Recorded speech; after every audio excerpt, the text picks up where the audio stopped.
are a not-for-profit organization for the few people like you who are coming here for the first time. This is our 111th seminar or workshop or whatever. Thank you. We've been doing this at more than one a week, and we call all our sessions non-partisan and independent. So although we have support in terms of a sponsor, you don't find us selling any products or services out here. It is a completely independent seminar. Let me introduce our speakers for today. Mr. Ameet Patel is a chartered accountant and a partner of Sudit K Parekh Company, and he's the chairman of Infotech and 4I committee at Bombay Chartered Accountants Society. He used to be the past president. He is a rank holder at the inter and final CA examination. He has co-authored 2 publications published by BCAS. He writes for Moneylife, as most of you know, and he's an excellent public speaker simply because he doesn't mince words. In fact, that's how I came across him. I was very impressed that you've all heard the comments on TV yesterday. We had to junk half of them because nobody says anything that's worth listening to. They're only talking about what a great budget it is. I think we'd hear something different this time. Debashis, I have the embarrassing job of introducing him. He's my husband. He's the editor and publisher of Moneylife. He's also a founder trustee. He's also a chartered accountant. He's the author of several business books, including The Scam, which we have co-authored, the Pathbreaker series, which we have co-authored.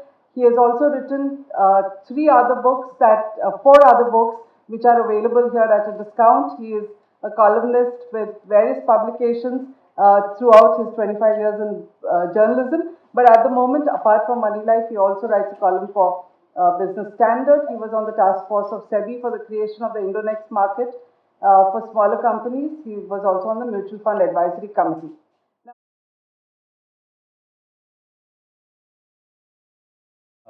Having read the fine print of the budget through the night yesterday and today morning, we realized that from a direct tax perspective, income tax perspective, there are lots of changes. And just because he doesn't say that during the speech in the budget, it doesn't mean anything. In fact, whatever he should have said, he has not said anything of that kind in the budget. And whatever whatever is there in the budget which is important, he never even mentioned it.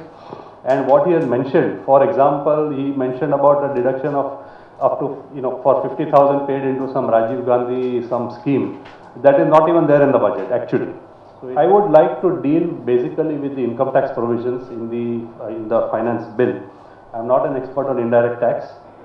So I have got a few slides on indirect tax, but I would not be able to really deal with in detail. But as far as income taxes are concerned, as all of you would have known by now, the corporate tax rates have remained unchanged. So 30% for partnership firms, LLPs, etc. All of that is the same. For individuals, the highest tax rate is 30%. That also continues. But the income tax exemption limit is increased from 1.8 lakhs to 2 lakhs for individual taxpayers. The slab rate of 20%, which just now ends at 8 lakhs, is now going to end at 10 lakhs. So to the extent of 2 lakhs, additional income of 2 lakhs, people will save 10% because today we are paying 30%, now we will pay 20%. So about 20,000 rupees would be the saving in tax. If you add the education cess, it comes to 20,600, etc. If you take the further benefit of that 20,000 in terms of threshold limit changing, tax at 10% on that is another 2,000. So overall it's about 22,660 rupees is the approximate saving that a normal taxpayer would do once the budget comes into force. Women are no longer special, at least for this finance minister. As you are aware, women, today we have 4 slabs, one for the very senior citizens above 80, which are generally all the politicians. Then you have the 60 plus, the normal senior citizens, the women taxpayers and the other taxpayers. So because of what Mamata Banerjee did, probably the finance minister got bugged and he said, I am not going to give any special treatment to women. So as a separate category, as a separate sort of slab rate, there are no separate slab rates for women. Men have finally caught up with women, at least on the tax front. There is when an Indian company receives dividend from its subsidiary, from a foreign subsidiary, it needs to pay only 15% tax, which was a beneficial provision which was there only up to 31st March 2012. It is now extended by one more year up to 31st March 2013, and I suspect it will continue for some more years to come. Securities transaction tax, many of you may be investing in equity markets. When you take delivery or means delivery based transactions, the STT that you pay to the broker is 0.125%, which is proposed to be reduced by 20% of that, so it will come down to 0.1%. So at the same time, therefore, the STT on F&O transactions, the futures and options on the derivatives, those remain unchanged, whatever it is. Sorry. Some of you may be in business. Those of you who are in business would know that today companies have to pay what is known as the MAT or minimum alternate tax. And last year the finance minister brought in the AMT, which is just playing around with the alphabets, but basically in terms of, in principle, it is similar to MAT, except that the working is quite different. But the bottom line is that last year he brought in the AMT for LLPs, that is limited liability partnerships. This year he is proposing to extend that AMT to all categories of taxpayers, including individuals, HUFs or whatever it is, normal partnership firms. But the only silver lining over there is that it will apply only if the income exceeds 20 lakhs. The rate of AMT would be 18.5%. Plus the education cess, and whatever extra tax you pay because of AMT as compared to the normal tax would be allowed to be carried forward as a credit for up to 10 years. Coming to some of the exemptions and deductions. In the context of individuals, a lot of you would be interested in that. First thing that I would like to talk about is ATC and the deduction, which some of you may be aware that you get when you pay insurance premium on your life policies, life insurance policies. There are two tax benefits with reference to LIC policies today. One is when you put in the premium, you get a deduction subject to an upper limit of 1 lakh rupees under ATC.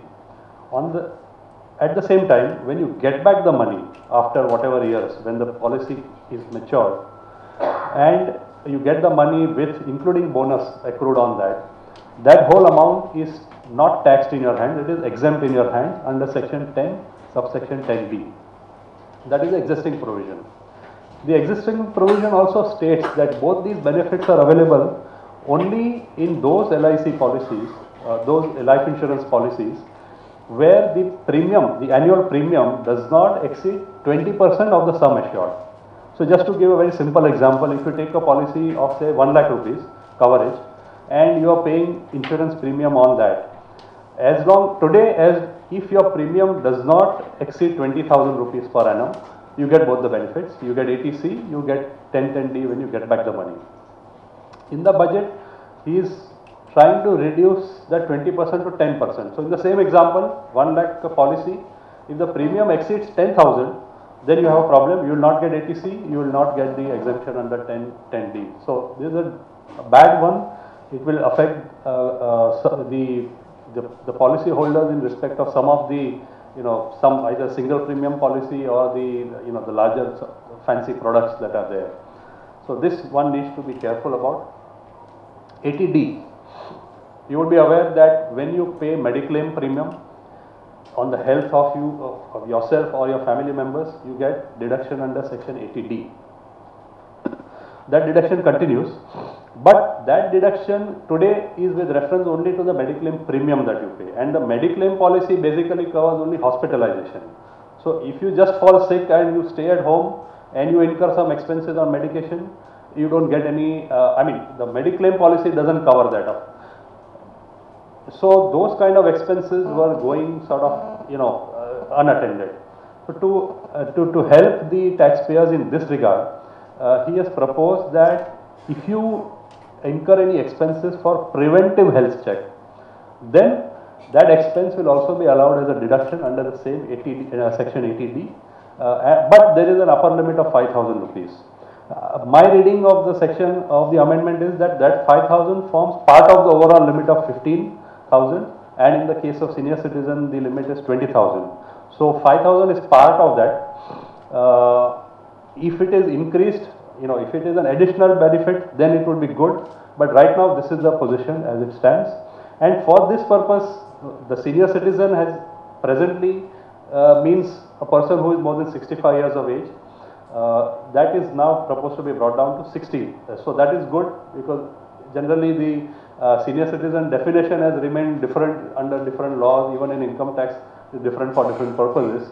So now if the mediclaim premium is in respect of a policy on the health of a senior citizen who is 60 years or more than 60 years of age, the deduction is 20,000, including 5,000 for preventive health check. I think that this preventive health check is probably brought in because after absorbing the effects of the budget, probably a lot of people might need to go in for preventive health checks, so maybe this is just to assuage those the hurt. ATG, donation, a lot of you, donations to Moneylife Foundation are deductible under section ATG, aren't they? Yeah. So if you give a donation, today you get deduction under section ATG. In the budget proposals, it is said that if the donations are made in excess of 10,000 and if they are made by cash, then you don't get any deduction. So if you want to make a donation, I think the objective is quite understandable. They want to discourage cash transactions. So you need to make only check payments or demand draft. People like Mr. Kinney and other seniors would remember section 80L we had long back, where certain kinds of income, interest income, bank interest, NSC interest, similar other kinds of interest were deductible subject to certain limits. I think last was 12,000 rupees if I am not mistaken. We also had dividend at that time as part of ATL. ATL was then abolished. Now instead of ATL, it is proposed to bring in TTA to give deduction of up to 10,000 rupees in respect of interest on savings account with either a bank or a cooperative society or a post office. Yeah, Mr. Any bank. Yeah, savings account. Yeah. Interest on savings account with either of these three. No. But the way they word it, funnily, I don't know why. They say deposit in a savings account. I don't know what it means, but I think what they're talking about is savings bank interest. Dividend distribution tax. This is important for those people who have who have companies in their wing and who have a complicated holding company, subsidiary company, etc.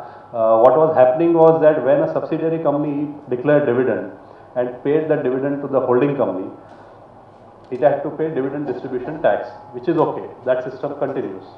But when that holding company in turn declared dividend to its further shareholders, again it had to pay dividend distribution tax, and to that extent, therefore, there was a double payment of dividend DDT in the context of holding company subsidiary structure. So last year they had tried to do away with the cascading effect, and they were giving credit to the holding company in respect of the dividend received from the subsidiary company. But that cascading effect was curtailed only to one level last year. So in this year's budget, they have made it multi-layered benefit. So this is a beneficial provision, and it would also apply to the Indian holding companies of foreign companies. So this is a good provision.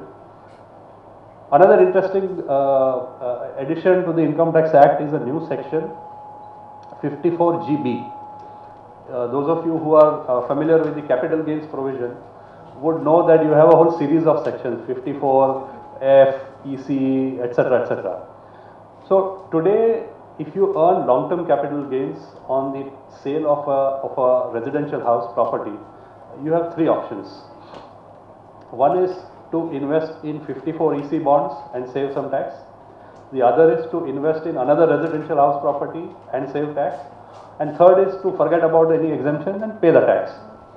Now, in the budget, another fourth option has now been made available, and it says that where the net consideration that you receive, so if you sell a house, your residential house, for say 50 lakhs for example, then that 50 lakhs entire amount, if it is invested in equity shares of a SMC, which is a manufacturing company, and you have to invest it before the due date for the filing of your tax return goes. So by the time that if you invest, and thereafter if the company in which you have invested further puts that, invest that money into buying plant and machinery, then you get an exemption. So for example, you sell some house today in the month of March 2012, your due date for filing the returns is, let us say, 31st July 2012. So by 31st July 2012, you need to put that money into equity shares of a SMC company engaged in manufacturing. That company then in the next 1 year thereafter has to invest in the plant and machinery for its own use. Sorry? Yeah, small and medium. So within 1 year of your investing money into the equity shares, that company in turn has to invest in plant and machinery. The catch here is this, that the taxpayer, whoever is the taxpayer who has earned that capital gains and who invests in that equity in the equity shares of that company, should hold more than 50% of that company, and the company should have been newly incorporated. You can't, for example, invest in some other existing private limited company which is already there in your family. So they are trying to encourage setting up of new manufacturing companies in the country.